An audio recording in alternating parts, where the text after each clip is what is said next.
Hello guys, അപ്പോൾ ഈ ഫോട്ടോയിൽ കണ്ടപ്പോഴത്തുള്ള ഡ്രസ് സ്റ്റാൻഡാണ് ഞാൻ ഉദ്ദേശിക്കുന്നത്. പക്ഷേ നമുക്ക് ഇത്ര വലുത് നമുക്ക് എന്തെങ്കിലും മേക്ക് ചെയ്തെടുക്കാൻ പറ്റില്ല. കാരണം വെച്ചാൽ നമ്മുടെ കയ്യിൽ അത്ര അധികം വുഡ് പീസസ് അവൈലബിൾ അല്ല. അപ്പം ഞാൻ ഉള്ളത് വെച്ചൊരു ചെറിയ സ്റ്റാൻഡാണ് കേട്ടോ ഉദ്ദേശിക്കുന്നത്. കുറച്ചപ്പോൾ നമ്മൾ മില്ലിൽ പോയിട്ട് കട്ട് ചെയ്ത് കൊണ്ടുവന്നതായിരുന്നു. പകുതി ചില പീസുകളൊക്കെ അഡ്ജസ്റ്റ് ചെയ്യാൻ പറ്റാത്തതുകൊണ്ട് ഞാൻ തന്നെ കൈകൊണ്ട് എക്സോ ബ്ലേഡ് വെച്ച് കട്ട് ചെയ്യണതാണ് കേട്ടോ. ചെറിയ പീസുകൾ ഈ കാണുന്നതൊക്കെ ഞാൻ എക്സോ ബ്ലേഡ് വെച്ച് കട്ട് ചെയ്തതാണ്.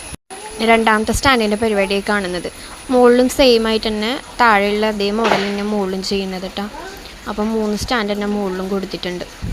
മുകളിലേക്കും ഒരു സ്റ്റാൻഡ് പോലെ, അതായത് അത്യാവശ്യം തട്ടുകളില്ലാത്ത വെറുതെ പ്ലെയിൻ ആയിട്ടൊരു സ്റ്റാൻഡ് കൊടുത്തിട്ടുണ്ട്. അത് നമ്മുടെ അത്യാവശ്യം ഷർട്ടെല്ലാം ഹാങ് ചെയ്യാൻ വേണ്ടിയിട്ട്. അപ്പോൾ ആണിനേക്കാളും നല്ലത് എനിക്ക് തോന്നി സ്ക്രൂ ആയിരിക്കുന്നു. അപ്പോൾ നമ്മുടെ കയ്യിൽ ഇപ്പോൾ ആണി അവൈലബിൾ ആയിട്ടുള്ളൂ കേട്ടോ. അപ്പോൾ അത് വെച്ചടിക്കണത്.